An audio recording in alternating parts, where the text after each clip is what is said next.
This is for Murder at Castle Nathria. This is the brand new expansion they just released. There are a lot of really cool cards in the set, so that's why I brought you back. Voyage into the Sunken City, which was the previous one, wasn't super interesting. There were some cool cards, but not nearly as cool as these cards. So I'm really excited to hear your opinion on these, because I don't think you've probably have ever seen cards like this before. Yeah, I'm excited to see them, man. I have no idea what new Hearthstone is like, so yeah, we'll see how it goes. Let's start off with something that's semi-familiar, because they've done this archetype a bunch. Again, I'm just going to send these all through Discord. So here you go. Let's see, the Stonewright battle cry for the rest of the game. Your totems have +2 attack.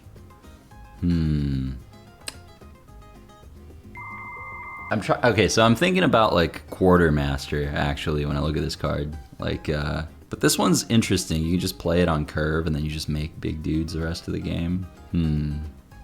I think it's really, really good. Yeah, seems like a strong as hell card. Yeah. Wow, okay.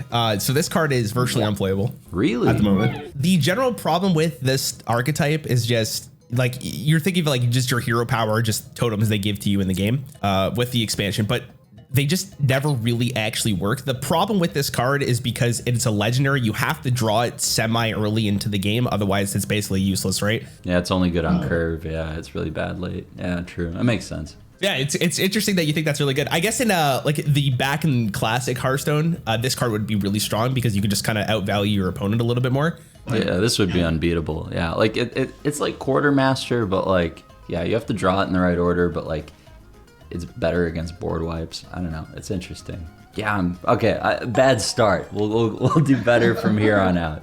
Okay, what about this one? Necrolord Draka Battlecry, couple 1/3 dagger. Yeah, this is some hot garbage. Yeah, this card's awful. I don't think it's good at all. Yeah. Okay, so this is very interesting. They actually just released balance changes for this set to buff Rogue a little bit because they kind of pushed like a Miracle Rogue package to this set, like back in the day, like Gadgetzan Auctioneer kind of. But the problem with this card seems to be that you need to really get a lot of resources to basically make this actually worth running into your deck, because there's just other cards that are a way better payoff than this. Now, there are going to be moments where you straight up just kill your opponent, so it's not an actual like bad card. Like it's just kind of meh, as I probably would describe it. Where this is like the payoff for the deck. And this is a new card called a Location. So this will take up a board slot, and you see the durability in the bottom right. You could use this twice, and then the location will be gone, and you can only use it every other turn. Oh, that's really complicated. You can only use it every other turn. Basically, it's just so you don't get absolutely rolled, because some of them are extremely snowbally. Yeah, this card's way better. It's like old Edwin. Yeah. This card's nuts. I mean, as far like, I don't know, definitely would have played it in Miracle Rogue. It depends how many like coin things there are too, you know, like sometimes, I don't know, I always played with the classic sets. You kind of always had the same spells in Rogue, but I don't know, I can see these combo things being better if like you had like Tomb Pillager and stuff like that back in. Yeah. So they did kind of print some other cards, like, so with the core set, like Shadow Step still in it, Preparation's still in it. So those cards are still around. They printed a card like this. Prep is still legal? That's surprising. Yeah, I think you were around when they nerfed it to 2 mana though, right? No, I had no idea they did that. Oh yeah, so yeah, it's no longer for 3, it's for 2. Oof. All right, let's see. Deal 3 damage to a minion. If it dies, your next card this turn costs 2 less. Yeah, this card's nutty. Yeah, completely nutty. No. So they kind of they've gone a lot better, or I guess not a lot better. They kind of changed their design philosophy a ton. Rather than just printing a bunch of random cards in a set for a class, they kind of build like a deck archetype to begin with, because I guess it's a lot easier for casual players just to get invested into a class. So that is a card that they basically brought for Necrolord Draka to actually be playable, and like Sinstone Graveyard to be even better. This is the one I am very excited to hear your thoughts. It's broken, whatever it is. Prince Renathal. Yeah, this one, I remember seeing this one. I like this design a lot. Yeah, it's a really cool card. Yeah, it's really hard to evaluate. I would have to know like everything that's in the format to know whether this is worth doing or not, or like whether aggro is playable, and then like whether sometimes not all aggro is the same. Like some of them are board oriented like Zoo, and some of them are more like burn oriented like Hunter. So this is like really good against like if Mage and Hunter is good in the meta. It's good against burn. It's like but most decks wouldn't want to do this. Yeah, especially, well, Man, it's I really have to know like the whole card set to really know for sure whether any of these are playable. I'm really just kind of throwing darts and looking at them in a vacuum. But like, yeah, for a card like this, if there's a ton of playables, like Hearthstone has set rotation, right? So there's more cards in the format like later in the year or something like that. Yeah, so if there's like more cards total in the format, you have more choices to fill a deck. So like the bigger deck size is less of a cost. So this is like better closer to set rotation and worse right after set rotation because there's not as many playables to fill 40 cards with. But yeah, I don't know. I would say this sees play in some decks, not in most of them. That's like the best way I can evaluate it. Yeah, you're pretty much like on the money. I will say this though, that in the decks that do end up playing this card is extremely good. The best deck in the game right now is Control Shaman with this card because of just that extra 10 life is ginormous. What does aggro look like nowadays? It's all like board centric stuff. Right now, there is not really an aggressive deck outside of, they brought back Imp Warlock is what I would say. And it is board centric. They basically, so last year was United in Stormwind, which was basically from hand, you would die. That's what it was. Now they're hard pushing for more of minion based combat. So almost every single deck fights for the board. There's not a lot of decks that kill you from hand anymore, maybe other than like Necrolord Draka. Yeah, man, I wish this card was in a Classic. It would have been pretty fun because there was like no healing cards when the game came out, right? People don't realize like Earthen Ring Farseer was the best healing card. Ancient Allure was not just the best card draw card, it was like the best healing card. So it was like there was so much burn in early Hearthstone and so little healing. I mean, we were running like healing touch and stuff in Druid sometimes. And a card like this would have been nuts. One of the cooler Hearthstone cards I've seen in a while, for sure. Probably the most impactful card they've ever released since like Reno Jackson in terms of just what it did to the game. It also was the free legendary that they gave to everyone. So everyone got a chance to play it. Like it was really well done, really well thought out. Really rare and free. The cost of logging into Hearthstone is higher than one might think. You know? It's not that bad, I swear. I got to get my jabs in every video. All right, what about this card? Oh, I should say, sorry. Infuse is when a card is in your hand and a friendly minion dies. Then what happens? It adds 1 to the Infuse. So this one is endlessly Infuse, which means every single time a minion dies, it deals 1 more damage. But like for a card that says like Infuse 5, you need 5 minions to die to actually proc it. Yeah, this is beyond broken. Card's just dumb. I don't know. Wait, am I completely off on this one too? I don't know. I feel like I have no idea what's good in Hearthstone anymore. I feel so off base with so many of these. Okay, so when this card was revealed, a lot of the players thought this card was going to be absolutely garbage because the thought process is that you kind of have to get this in your hand pretty early for it to be impactful. Like the benefit of Cthulhu was Cthulhu didn't have to be in your hand for it to grow, right? This card needs to be in your hand because you can't infuse in the deck. But it turned out when you put this card with Prince Renathal, even though it makes it less likely you're going to draw it, that this card is very, very good. It's not meta defining, I would say, but a lot of the slower control decks now have a very powerful win condition that can kill your opponent. All right, another really cool card. Let's see this one. Theotar, the Mad Duke. Battle card. Discover a card in each player's hand and swap them. Ooh. So I see 3 cards that are definitely in their hand, and I pick one. Oh, wow. And then you pick 3 cards from your, like discovers your hand as well after, and then you pick 1 card from your hand, and then it swaps them. I pick theirs first, and then mine? Yes. Yeah. I was so ready to say this is unplayable, but a lot about it just made it stronger. And you get so much information, you see the whole hand. I could see such a crazy range of game situations with this card, and in a lot of them it's like really, really good. But in a lot of them it's like too little board presence and you just get tempoed out and die. This is a tough one. I'm literally like coin flipping. I'm gonna say this is, yeah, I would guess underpowered for most decks, but there might be like a control deck or a Reno deck or a Renathal deck that plays it sometimes for slow matchups. This card I would describe as good. I wouldn't describe it like bad or unplayable. But the real reason why this card is so strong is because Sire Denathrius is in your opponent's hand, and sometimes you'll just straight up win a game because you Theotar their Sire Denathrius, right? Yeah, is there a lot of infused stuff that sees play? I wouldn't say a lot, but there are good infused cards in the game that do see play. And if you steal one, it keeps its infuse number. Yes, it does. Yeah. Now we don't, again, like I said earlier, we don't really see an aggro meta right now. So we don't really know how great this is going to be in an aggressive meta game, but currently this card is pretty great. Yeah, it's a super interesting card. I mean, I like the design on this one. Yeah. What about this card? Yeah, Druid, epic, broken. Yep. Of course it draws a card. Why would they print this? Back in Classic, people would sometimes call out Blizzard for making not very epic characters epic for the dust, you know what I mean? Now, I don't know what Widowbloom Seedsman does in World of Warcraft, but yeah, no, I mean, this card's obviously auto-include 2 of every Druid deck till it rotates out, I would say. I don't know why you wouldn't play it. Yeah. Yeah, it's a pretty great card. Really, really good card, to be honest. Yeah, it's crazy that Wild Growth in the game right now is 3 mana, and this card costs 1 more, and this is what you get. Very surprising they made a card like this. Very surprising. I'm not. What about this card? Oh, wow. Topior the Shrubagazer. I don't know how to pronounce that. Battle Cry. For the rest of the game, after you cast a nature spell, summon a 3/3 whelp with. I don't know, like, so everything is a nature spell? Like what, like Not everything in Druid is nature, but because they're like the nature-esque class, there is a lot of nature spells. Yeah, man, back in beta, I built this Druid deck. I actually ran it in like a pre-beta tournament a couple times. It was It ran every Druid removal spell, Starfall, Starfire, Wrath, all of them, but they all used to go face. All of them. You just kill the board a bunch and you have more cards than your opponent, and then it's like Starfall face, Wrath face, Swipe face, and you just, but yeah, I kind of missed. Wait, Starfall used to go face? Oh yeah, yeah. Oh, yeah, that's disgusting. Yeah, this thing though, I mean, it's a legendary in 2022. I'm gonna say it's good. And it's Druid.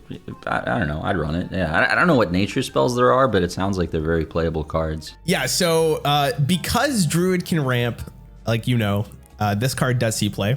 But I think if they gave this to any other class, it probably wouldn't see the same play rate. But because Druid is great and can get to 7 mana pretty easily without dying, this is pretty good at the moment. It's also really good at feeding your Sire Denathrius, which is probably the main reason it sees play. All right. What about this card? I will say, just for context, they did print cards that interact with imps. So Imp Warlock is a deck currently. Draw a card, repeat for each imp you control. Doesn't seem that good to me. Warlock doesn't need 2 mana draw effects, I don't think. But I don't know what the imp cards are. Like if they empty your hand and flood the board and that's how they work, this could be a pretty crazy payoff card then. But if the imp deck is more like mid-range or control-y and you're already life tapping once in a while, then I probably wouldn't play this. Yeah, I mean, it's impossible to know how good a card like this is without seeing all the other imp stuff. My guess is they made the imp archetype a playable deck, and it's probably good. But I don't know if this card, I don't know if the Imp Warlock deck even needs this. I don't know, or maybe it's just like insane and one of the best payoff cards for it. It just depends on what the imp cards do. Whatever, I'm taking too much time on this one. I'm gonna say Impending Catastrophe is good. Okay, so in the Imp Warlock deck, this is pretty decent. There are times where you can actually draw like 9 cards with this. There are a lot of ways to generate just 1/1 imps in the game currently. Basically, like if you're life tapping with Zoo at this point in 2022, you're probably losing the game.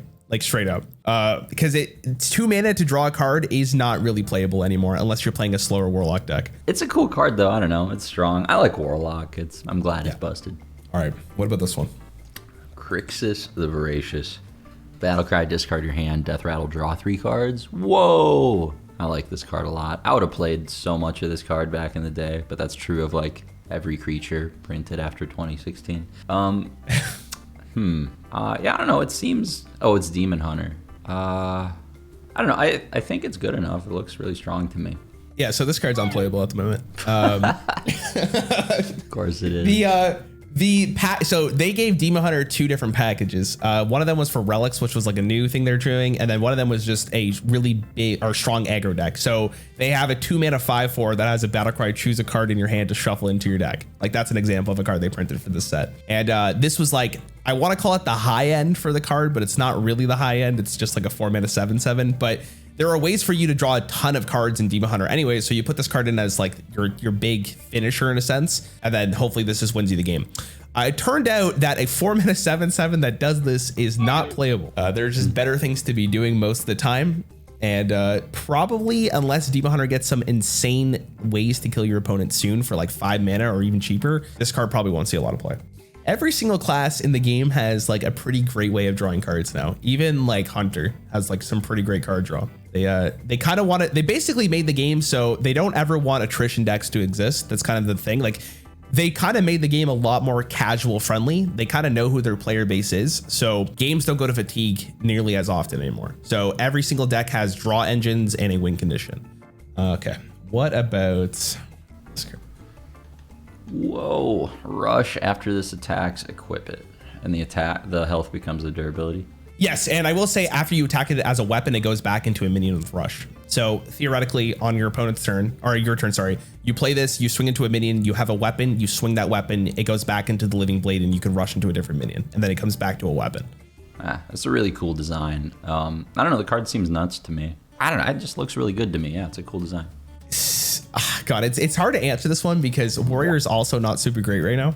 But against aggro, this card it probably wins you the game on the spot just because of the nature of the card. But it's like you said, this is probably the coolest design card of the set. Really cool, and apparently it's really flavorful for what the blade is actually in World of Warcraft. But yeah, like it's just this is kind of this card is mainly here just to show you what kind of design they're doing nowadays. It's hard to really evaluate this one because Hearthstone's never really had a card like this ever in the game before. At the moment, it's like I would say it's meh, but at some point, man, this card is might actually pop off. Yeah, eventually it will. Yeah.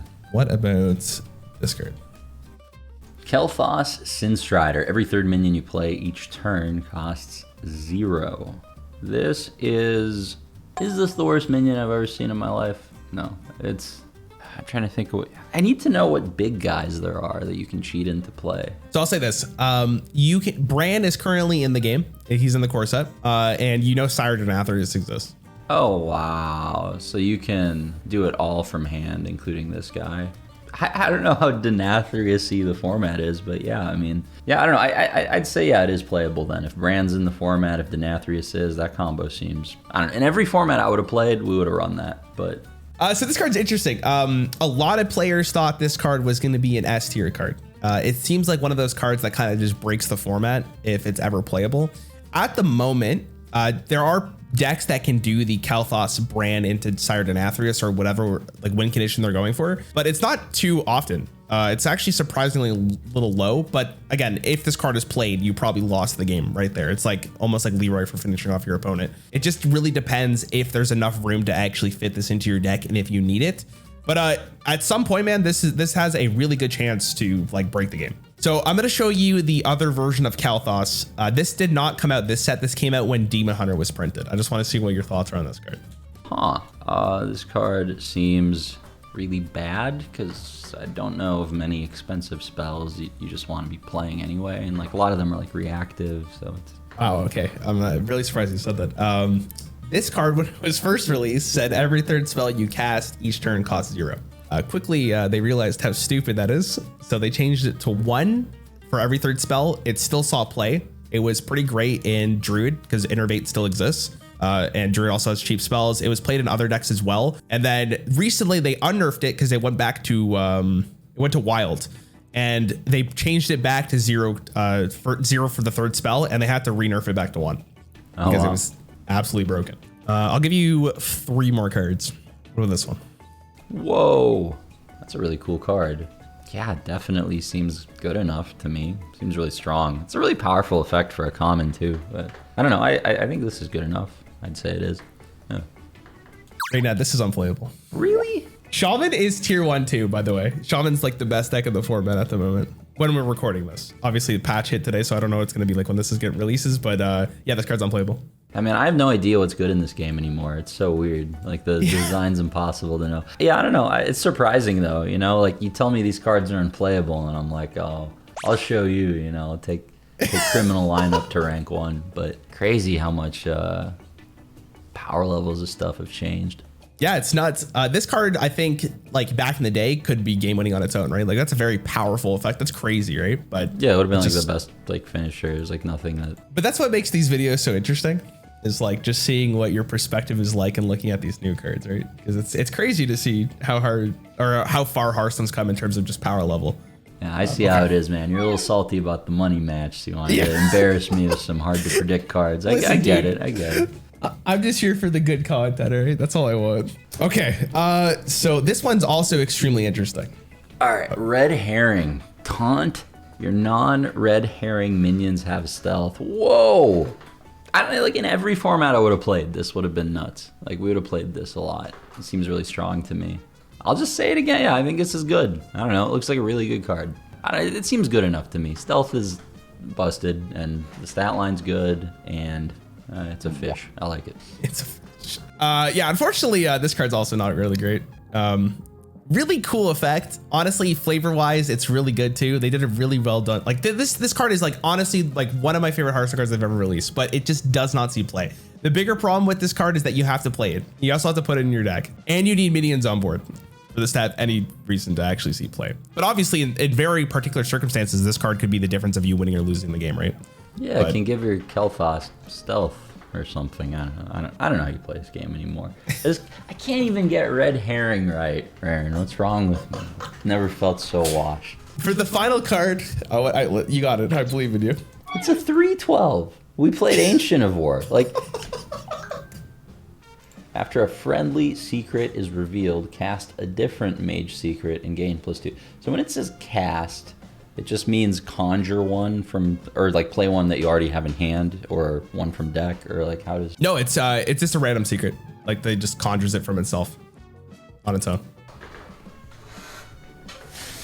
Yeah, it seems really strong. I don't know, but like maybe mage secrets are just bad. I don't know which ones exist. Counterspell seems kind of timeless. Like it would always be kind of okay, but I'm gonna say it's not good enough because the secrets probably aren't good enough anymore. They were already kind of slow even in classic, but I don't know. If the secrets are playable, then this guy's good. So I don't know. I would say bad if I had to guess. Okay, so yeah, you got this one right. The bigger issue though is not really with the secrets. It's more just what this card does. Because a lot of the secrets in Mage do one specific thing, you could just kind of ignore a lot of them and just hope that it's not the case of that particular secret and just kill this, and then you're playing a 4-mana 3/5, which is in Hearthstone standards is absolutely unplayable. What about in Wild? Eventually you just put every card in a deck that has the word secret on it, right? And you have like Ethereal Arcanists and the 1-mana 2/1. So Secret Mage was actually a really good deck for a long period of time, and then I think they nerfed something or something came up to counter it, and a lot of people thought that Secret Mage would be good enough again with this card, and I think it's still like not very good. But there is a Secret Mage deck that, or at least there used to be, where like you said, you just put every single good secret card in the game, and then you hit a critical mass where you had like a tier 1 deck, or tier S deck I should say. But yeah, dude, this was fun. Like a lot of these cards are really cool, so I just wanted to see your opinion on them. Yeah, man, I like the designs in this set. These are some of the cooler cards I've seen in a while coming out of Hearthstone. So yeah, appreciate you having me on and everything. And as embarrassing as it was to get like half of them wrong, you know, it's cool to see where the game's going and everything. Always fun to come on.